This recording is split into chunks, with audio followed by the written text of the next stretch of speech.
Peace and Islam. Welcome into the Amexem-Moor-Empire, Moore's Internet Televideo-Network, or M.I.T.N for short, which is a part of the Imperial Broadcasting Agency. For the record, today's date on the Amexem-Moor calendar is Peace Day, the 7th of Mashtaba, the year 301-630. I am the Noble Tina Wadil, and I serve as the lead video broadcast agent, and I shall be your hostess for this broadcast segment. This is the Amexem-Moor-Empire Perspective, segment 19, entitled Agriculture Updates. So it is my honor and my privilege to welcome back to the segment His Imperial Majesty and Ananu El Bey. Peace and Islam, Your Imperial Majesty. Peace and light, Islam, Noble Tina. Thank you for having me. How you faring this evening? Islam, all is truly well, and gratitude for asking. I'm trusting all is well with you likewise. I give thanks. I'm well. Thank you. Islam. So welcome back to the segment. And tonight's topic is updates in the agriculture within the Amexem-Moor-Empire last year, this time, and now, this year, currently. Islam.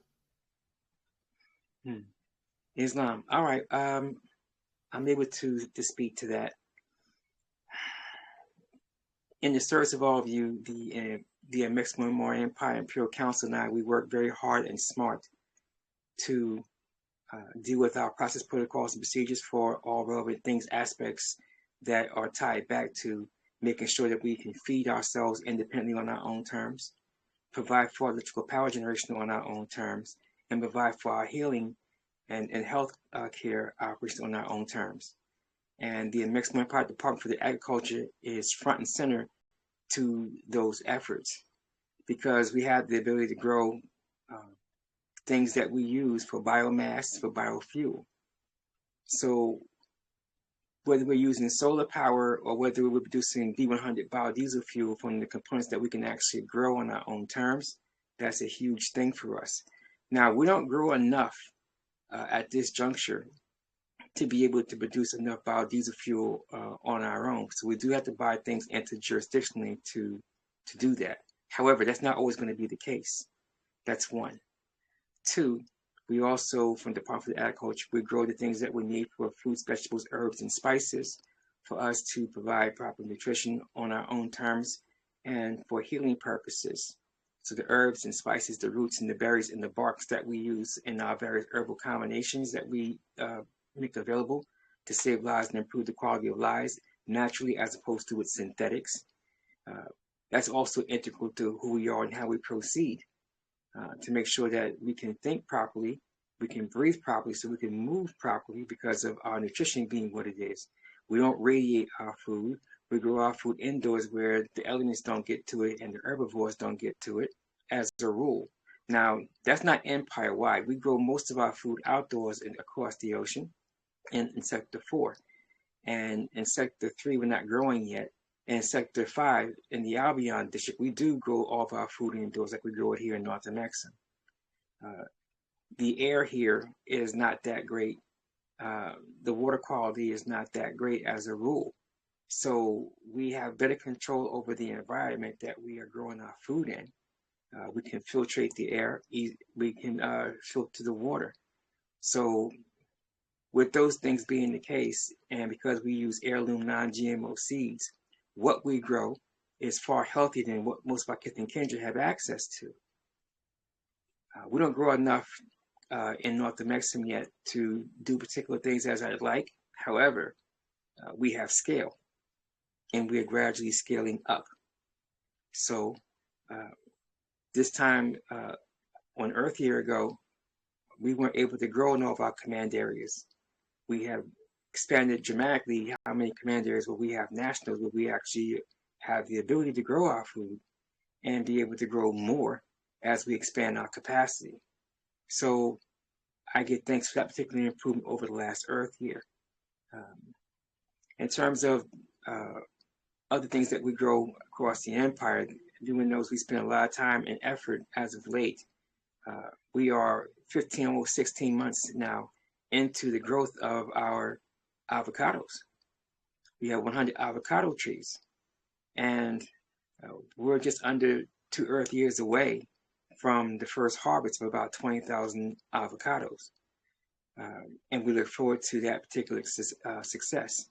The avocado trees are healthy, they're strong, and they're getting to be sizable now, and we give thanks for that. Also, in the adjoining orchard to the avocado tree orchard, we have 100 apple trees. Now, they haven't been, they weren't planted a full year yet. Those apple tree saplings were planted about 8 months ago now. And of the initial 100 apple tree saplings, we did lose 8, and we replaced those 8. The seed, the roots weren't very strong, and it didn't survive. So we replaced those 8. We still have 100 apple trees. However, 8 of them are a few months younger than those they were planted with. So we are about 3 years out, a little less. I'm just going to round up to 3. We're about 3 months out, 3 years out, 3 Earth years out from the first harvest of about 30,000 apples. So the time will come when the avocado trees and the apple trees will reach full maturity. At that point, we'll be getting at least 30 to 45,000 of the avocados, depending on the strength of the avocado trees.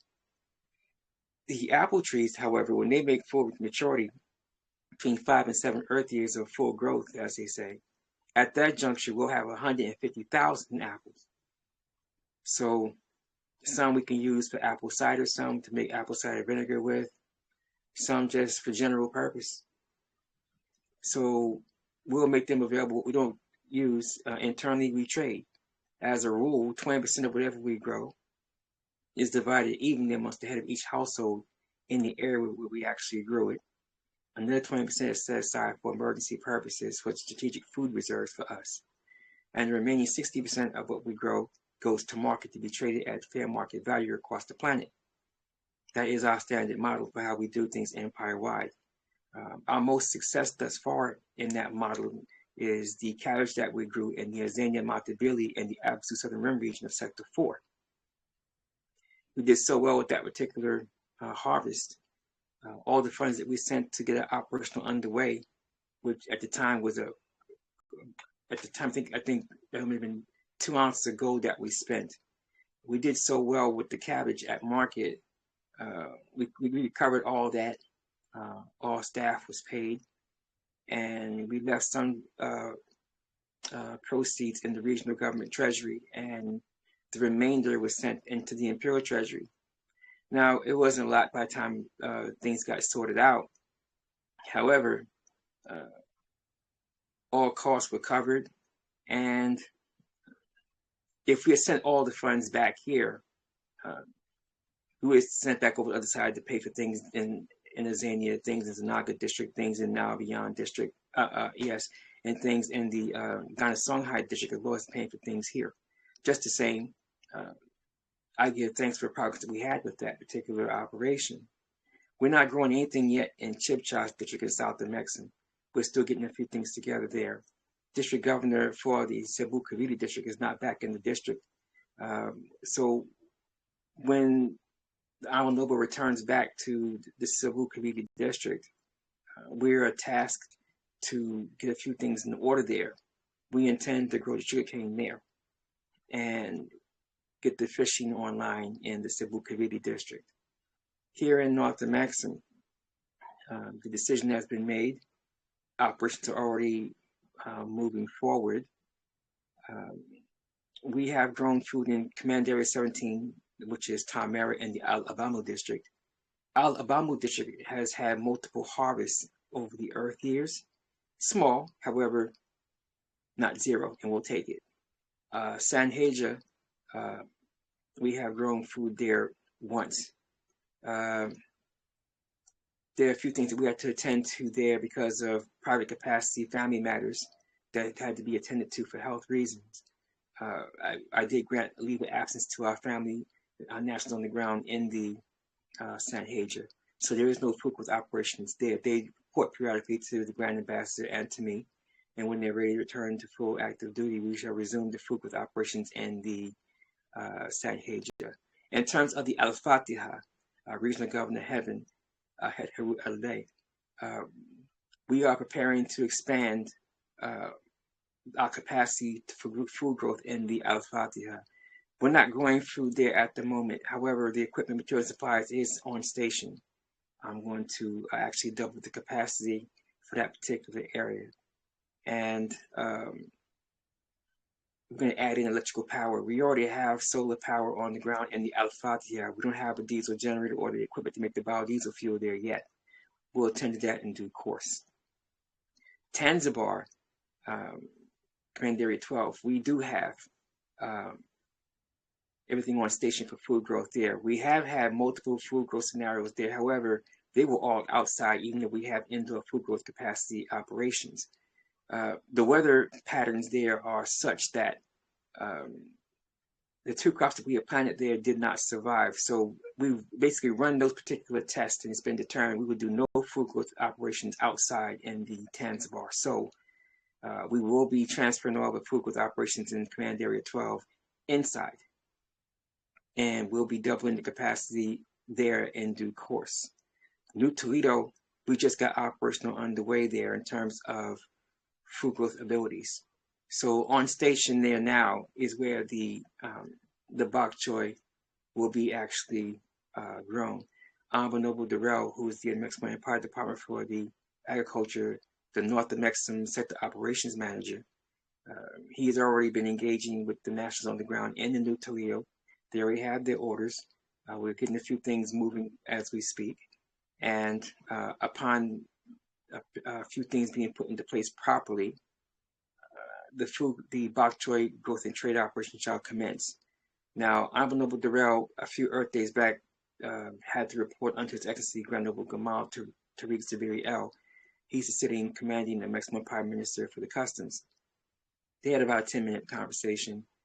And at the end of it, His Excellency gave his orders to Honorable Noble Durrell regarding our commerce and trade, because commerce and trade is the jurisdiction of the Minister for the Customs for us.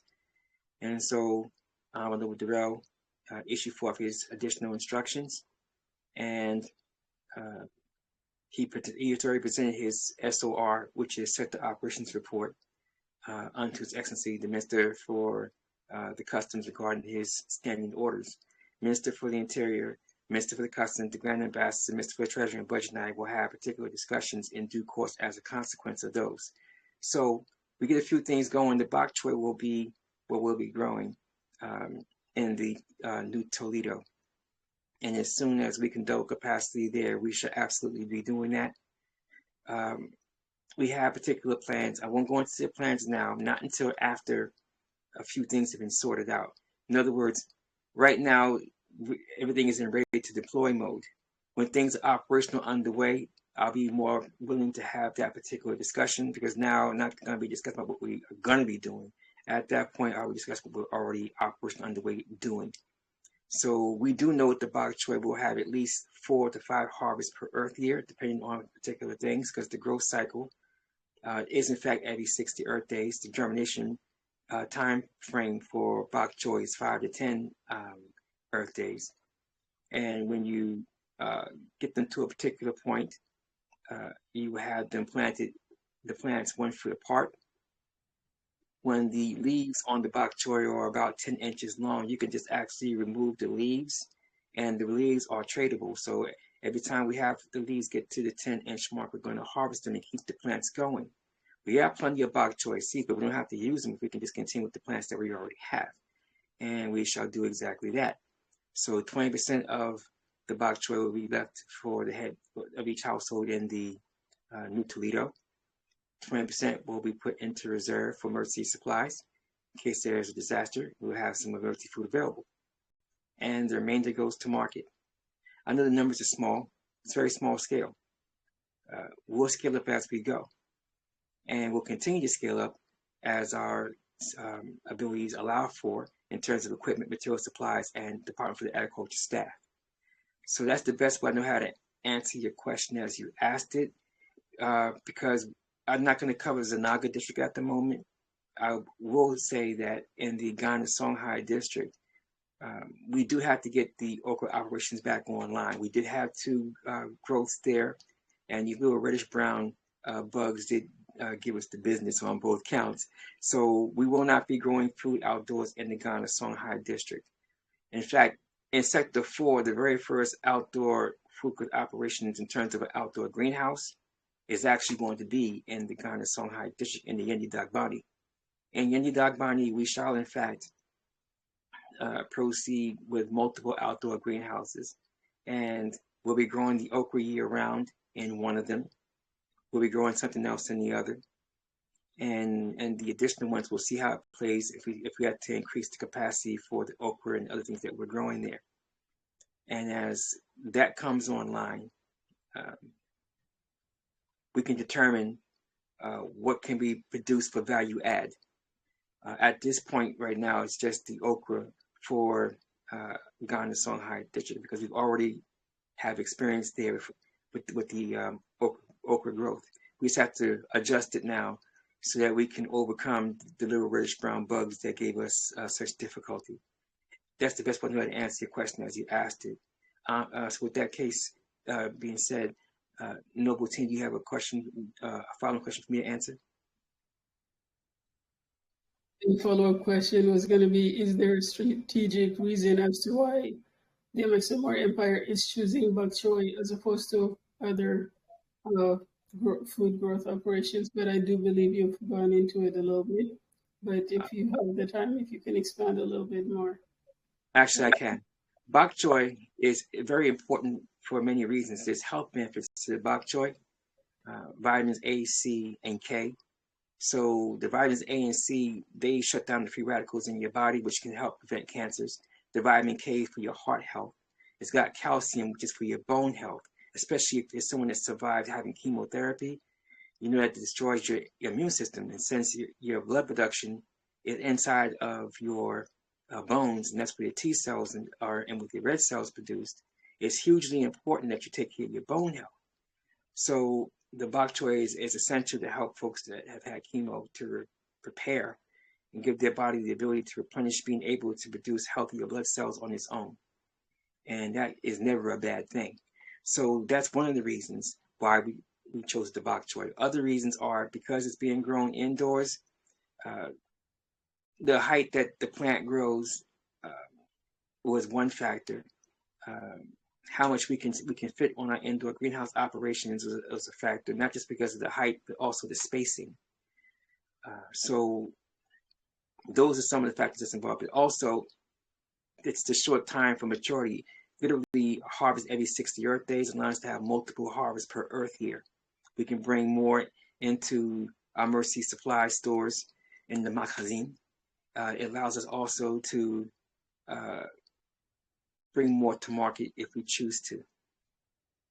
However, multiple harvests per year, we would rapidly have the Sayadun al-Makhazin having a lot of supply available over time, so that if there's ever an emergency, a disaster, whatever the case may be, and we have to have the Department for the Interior's ESA, Emergency Service Agency, to deploy Mercy food supplies, they will authorize the Department for Logistics to release the emergency supply of food if need be.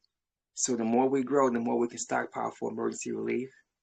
And again, every harvest empire-wide, whenever we grow something locally, every head of household gets a portion of whatever we grew. So if we have multiple things that we've harvested, then basically that might be basket or baskets or bushel baskets full of something that we grew per household. It could be multiple things that we grew per household, and that helps our family. Of course, naturally, they're going to grow things probably themselves, or they go to acquire things from stores within the Amexem-Moor-Empire jurisdiction of venue or interjurisdictionally. However, they will still have, every time we have a harvest, a portion set aside for them. So collectively, we all fund the fiscal budget law, so they give us something back every time we have a harvest. That's the love degree, and I give thanks for it. And that's the best way I know how to respond to the question that you asked. Do you have a follow-up question for me, Noble Tina? Islam, your Imperial Majesty. Pardon so for my voice. I wanted to take this moment and thank you on behalf of the Amexem-Moor-Empire, Moor's Internet Televideo Network.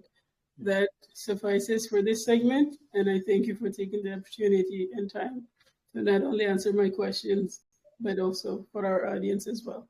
So on behalf of myself, thank you for all the answers to all of my questions. And I thank you for your service. Islam. Peace, love, and light in Islam. Islam audience. For more information regarding the Amexem-Moor-Empire government operations down to the local level, more information can be found on the website that we influence. And that website is www.modernmoormonarchy.squarespace.com. That website again is modernmoormonarchy.squarespace.com. We just want to take this moment to thank you again for tuning in, and please show us some love and a positive comment.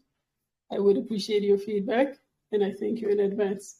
So you're encouraged to share a link to this segment and all previous segments with all who you associate with. And until next time, on behalf of the Amexem-Moor-Empire, Imperial Majesty, all of the nationals empire-wide, all across the planet, peace, great health, and prosperity upon all of you and upon all of us. And with that, we say Islam.